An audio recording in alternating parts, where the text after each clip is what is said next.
comme argueter, guetter signifie regarder, porter son attention sur.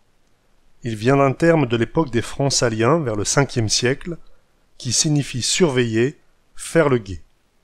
En patois picard, agueter signifie guetter, épier, tout comme guetter en patois normand. Chez les francophones du Québec, guetter a une signification très proche de celle du patois boulonnais. Guette-bain signifie fais attention à toi, tu vas voir ce que tu vas voir. À quelqu'un qui vous cherche, qui vous provoque, vous dites Guette-bain tes loups, petit. Tu vas voir tes loups. C'est-à-dire attention à ce que tu vas dire. Je vais t'en mettre une, tu vas en avoir une, tu vas voir ce que tu vas voir. Guette un pave signifie littéralement regarde un peu. Cela signifie regarde-moi ça, c'est incroyable, ce n'est pas possible. Guette donc signifie regarde donc. Guette donc ce-là signifie regarde donc celui-là, regarde-le celui-ci. Guette le meuleux ce-là signifie regarde un peu celui-ci. Regarde-le celui-là. Guette au mort. Peut être utilisé pour sa mère ou pour sa femme. Guette au mort. Peut également vouloir dire regarde ma chérie, ou bien cela peut désigner une femme qui passe à la télévision ou dans la rue. Regarde cette femme-là. Guette au mort. Guette titif signifie regarde ce petit enfant. Cela peut être utilisé pour se moquer gentiment de quelqu'un qui a agi comme un enfant. Guette titif. Guette fieu s'adresse à son fils ou quelqu'un qui a l'âge de son fils, dans le sens regarde, écoute, fais attention à ce que je dis. Guette fieu. Guette style comme il est bien. Regarde celui-ci comme il est beau. Cela peut être employé pour susciter l'admiration de quelque chose qu'on a acheté ou un poisson que l'on a pêché. Cela peut également être de l'humour par antiphrase pour critiquer quelqu'un qui s'est sali par exemple. Guette style comme il est bien. Pour dire à quelqu'un qu'on ne le croit pas, qu'on sait qu'il raconte des histoires, on lui dit en montrant son œil « Guette omnol filérant », c'est-à-dire « cause toujours, tu m'intéresses, je ne te crois pas ». De quelqu'un qui est gros, on peut dire « Il peut plus guetter ce boutinette », c'est-à-dire « il ne peut plus se regarder le nombril ».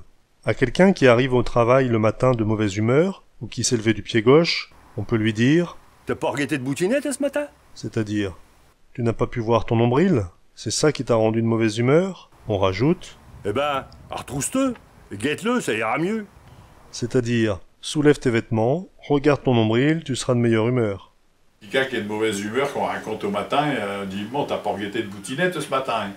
parce que ça suppose qu'au matin, il n'a pas fait l'inventaire, je dirais, de son état ou un truc comme ça. Mais c'est une expression, je crois que c'est plutôt pour caser boutinette que l'expression en elle-même, parce que on n'arrête pas nécessairement ce boutinette à se levant au matin.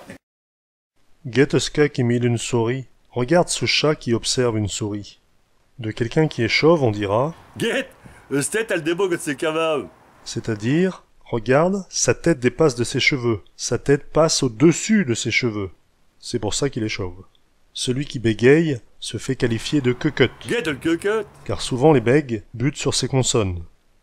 De celui qui boite, on dira Guette-le, 3 x 7 font 21. Quelqu'un qui boite est bancal, et 3 x 7 font 21 est un compte qui n'est pas rond. Donc 3 x 7 font 21 correspond à quelqu'un qui boite. Guette, ma quoi de bidet Signifie regarde celui-ci, il a une mâchoire de cheval. Cela sous-entend regarde les grandes dents qu'il a. De quelqu'un qui se gratte la tête, on dit Guette, ils vont changer de pâture. C'est-à-dire, ces parasites, ces poux, vont se déplacer et changer d'endroit pour se nourrir. D'une vieille femme qui passe, un gognao pourrait dire Guette cette vieille glaine. Lorsque quelqu'un a des pantalons trop courts, on peut dire Guette, il a le feu à sa plancher. C'est-à-dire que ses pantalons ont été raccourcis par un feu de plancher. À un enfant qui s'habillait tout seul, on peut dire « Guettez-me, Stéphane habillaille », c'est-à-dire « Regardez comme cet enfant est mal habillé, mal fagoté ».